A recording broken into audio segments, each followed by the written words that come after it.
Welcome to the Chinese Canadian Museum's podcast, The School Room. I'm your host, Melissa Lee, CEO of the museum. Thank you for joining us. Today, we are discussing stories related to the Newfoundland Chinese Canadian community. So we're so thrilled to welcome William Ping on our podcast.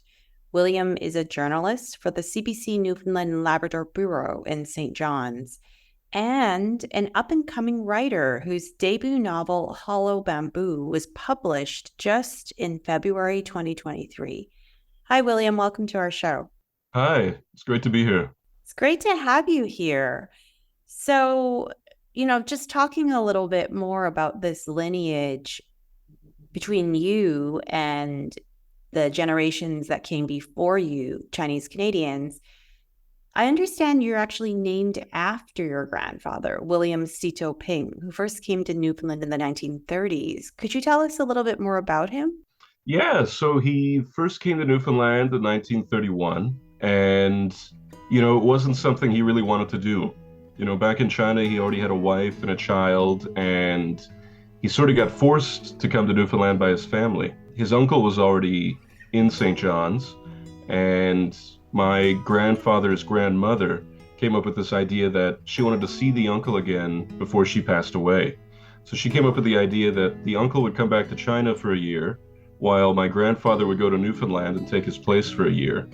However, once my grandfather got to Newfoundland, the situation wasn't quite what he expected it to be.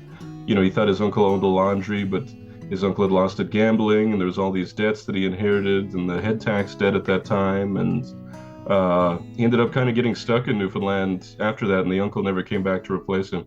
So are these stories that you heard from your own parents or actually from your grandfather himself?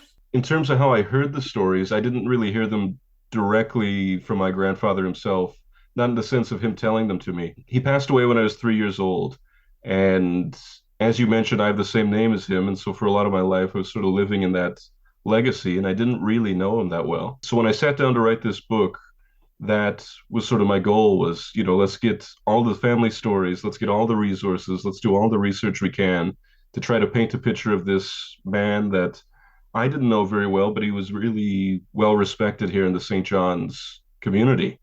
He was a business leader and a community leader, and even to this day, I still hear people talk about how much respect they had for him when he was around. So in terms of how I heard the stories, a lot of it was family interviews, asking my dad about, different aspects of the past and what he had heard, and asking my aunts and uncles for stories. And, eventually I had this whole collection of anecdotes. I was in luck too, because there's also a documentary film about my grandfather called The Last Chinese Laundry. And in that, he tells the story of his life in his own words. And that was a great resource. I read a lot of contemporaneous newspapers from the 1930s to get a sense of how the public was reacting. Various historical studies at the university here in Newfoundland, at Memorial University. And, one phenomenal resource that I got pretty late in the process, it's like the most insane coincidence. So I work at CBC, as you mentioned, I work on the radio. I was writing this book and the book was sold. We were editing it still. But one day on the radio, a listener called in and said they wanted to speak to me. And so, I didn't know what to expect. And so I called back, and it was a woman who was a folklore student at the university here in Newfoundland in the 70s. And she had worked with my grandfather as he was writing a memoir in Cantonese. And we always knew that he was writing this memoir, but we never had, the actual paper of it. And so she reached out and she said, I want to give you the memoir. I have the translated pages into English already. And so pretty late in the process, I got this sort of unfinished memoir that he was working on. And I was able to get a lot of, his life story in his words into the book. So that was a really fantastic resource. At what point did you decide, instead of a memoir or nonfiction, that you would then turn it into like a fictional book? I think ultimately, I did like a full year of research, and I had, this gigantic PDF document with all these notes. And, ultimately I came to the realization that it didn't really matter how much research I did. I'm never going to quite get to that truth of everything. There was still so much that I didn't know. And so that was one of the main reasons why I went the route of the novel. And there is sort of a magical realism aspect to it with ghosts and time travel. And I brought in a lot of those elements to underscore that, an element of fiction was necessary. Don't take everything that I've written as historical fact, even though much of it is true. But, I wanted to bring in those sort of overtly fictional elements to highlight sort of my lack of knowledge, really. And can you describe a little bit for our listeners the magical realism genre? I mean, not in detail, but just a little bit in the way that you have used it in this novel, and maybe even some influences that you were drawing from, some authors that you also enjoyed that are magical realists. Well, I'll tell you like the synopsis of it. So the book opens and there's a fictional version of myself as the narrator. And through, quite the turn of events, I accidentally summon a ghost who takes me back in time to see how my grandfather's life plays out. And it's sort of a riff on Charles Dickens' A Christmas Carol. It's sort of this ghost of Christmas past taking me back to see how did my life come to exist, really? How did my grandfather's life unfold and how did we end up here? In terms of influences I had, I would say the big one was The Underground Railroad by Colson Whitehead, which uses magical realism to tell the story of American slavery. And one thing that was particularly moving in Colson Whitehead's book and influential for me was the way that he used these sort of elements of magic and sort of unreal things to highlight the absolute depravity of the slavery system. The magical elements didn't bring lightness to the narrative insofar as they really underscored just how bad things really were. And so that was a huge influence for me in writing this. I did want to bring sort of a lighter touch to it because there is, a lot of darker moments, but I also wanted to be able to use that magic to really underscore how bad things really were.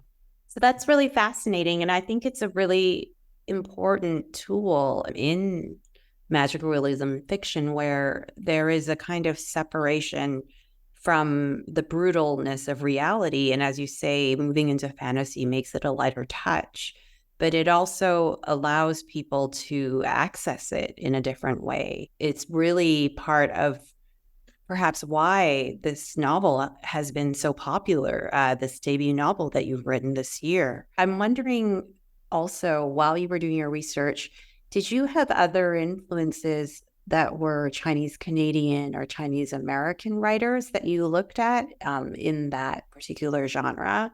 Because I'm also thinking of like Maxine Hong Kingston, because that novel was also magical realist. But were there others that you were thinking of?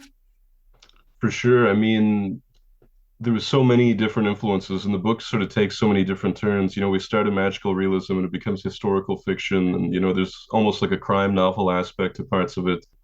In terms of influences, one of the big ones I would say was Lindsay Wong and her memoir, The Woo Woo, and the way that she wrote of her family there and used humor and pretty heavy subject matter, but still injecting it with this kind of dark humor throughout. That was one of the big influences for me. Madeline Tien, of course, was a big influence just in sort of, writing this sort of sweeping family narrative. I'd say those were the two big influences. Other names are escaping me at the moment. No, that's right. And those are great, great novelists.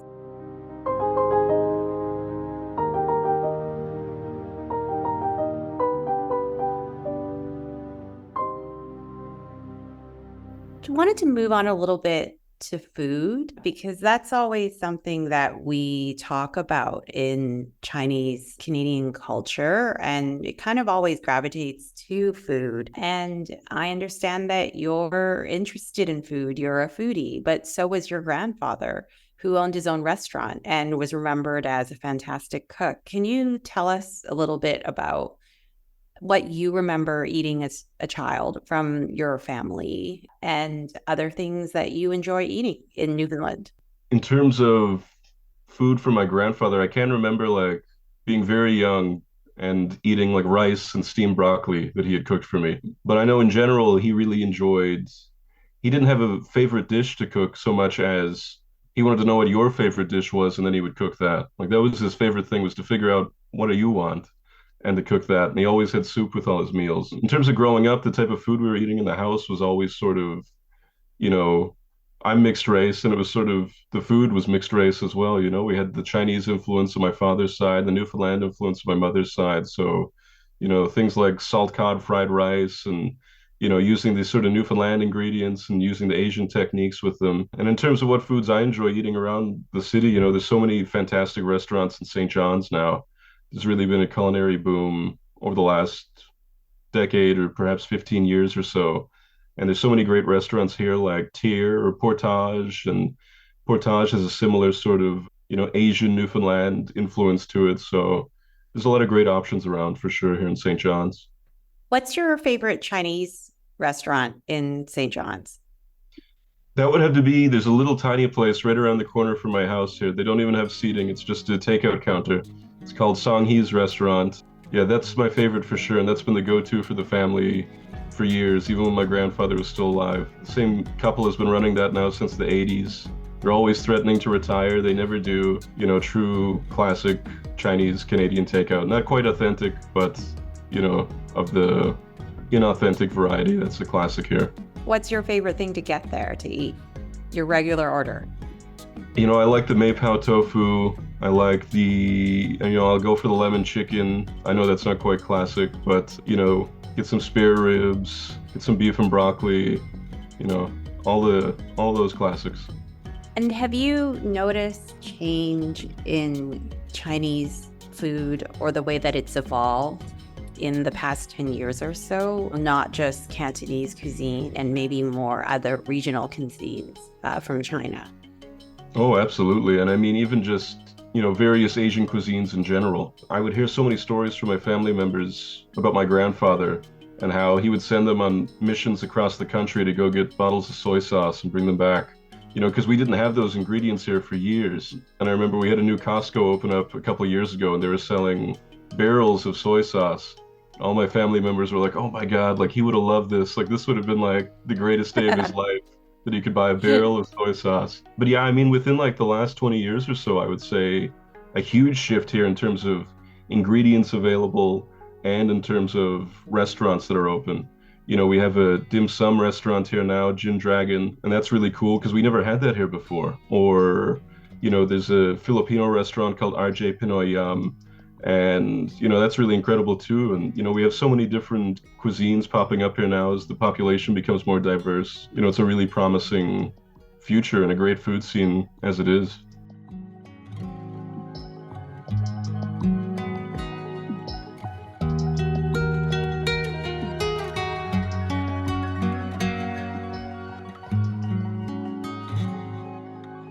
Just wanted to ask a little bit more about your grandfather, who had a photo album that we understand was an in-progress Chinese business directory. Can you tell us more about this album and what kind of history of businesses were featured in it? Absolutely. I found it in the basement one day and I was thinking, what is this? Flipping through it and it was just pictures of Chinese restaurants. And, I asked my dad about it and he was telling me that, this was my grandfather's project to sort of chronicle all of the Chinese restaurants in the province. And, another writer actually that influenced the book was Anne Hui and her book Chop Suey Nation, which was this study of how Chinese food sort of spread across the country. And she comes to Newfoundland in that book. And, I believe she writes about how sort of the restaurants would open in the next adjacent community to not have competition with the immigrants that were already in this community. And I think my grandfather's project was kind of a proto version of what she was doing in some ways, tracking where did all the Chinese immigrants in Newfoundland end up and sort of taking a picture and documenting their business and, creating this directory, as you said. And that was part of his project in creating the Chinese Association of Newfoundland and Labrador, which still exists today, which is this sort of community group that aims to connect all of the Chinese immigrants across the province together. So your grandfather was running all these businesses and then also creating a Chinese business directory and yet also doing a memoir on the side, as well as being a grandfather. So he really was just so curious and interested in so many different avenues of society. I mean, when you think back as to what kind of person he was, like what is your strongest memory characteristic that you think of when you think about him? I think for my own personal memory, you know, as I mentioned, my memories directly of him are limited. So my clearest memory of him is sitting on his lap and watching Wheel of Fortune on TV. In terms of family memories, you know, I think of him as very hardworking. You know, this was somebody who, when he came to Newfoundland, was in so much debt and had left his wife and child behind and was absolutely miserable. And he just worked and worked and worked and worked and worked until he sort of had economic freedom from all of these things that were oppressing him. You know, and that's how I remember him. That's how I think of him. That's my memory, is just somebody who would work until he had sort of achieved equality in some ways.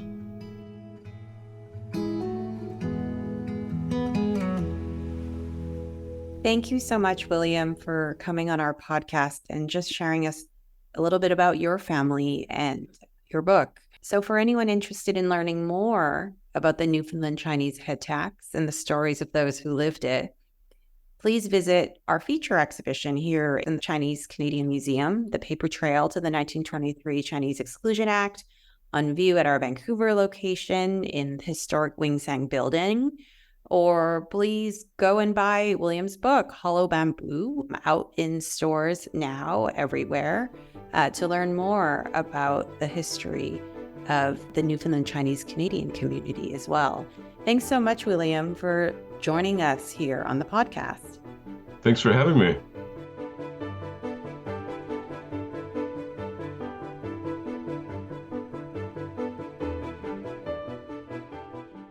This podcast was recorded on the traditional territories of the Musqueam, Squamish, and Tsleil-Waututh peoples. We invite you all to reflect on the territories that you're on and the host nations.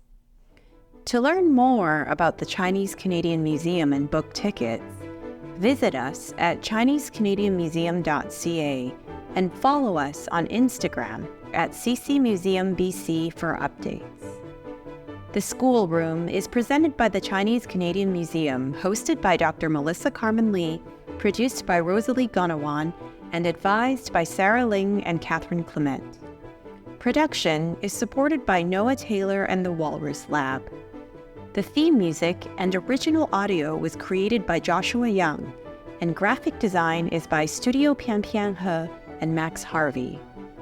Stay tuned for next month's episode of The School Room, available wherever you get your podcasts.